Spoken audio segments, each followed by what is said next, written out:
Yung tinatarget natin na by June, we should bring the price of rice down by at least 10 or even 15 pesos, close to 30 pesos kada kilo.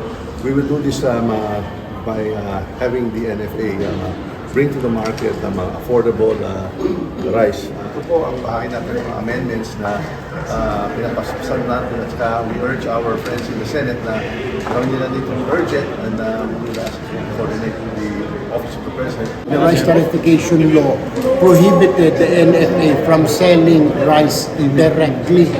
Right now kasi it took away the powers of the NFA to sell rice. Ang ginagawa ng NFA ay mag-imbak ng bigas para sa calamity, para sa DSWD. 10 years ago, before this RTL law, bumibenta ang NFA, di ba? Yung mga walang pera, bumili ka ng NFA.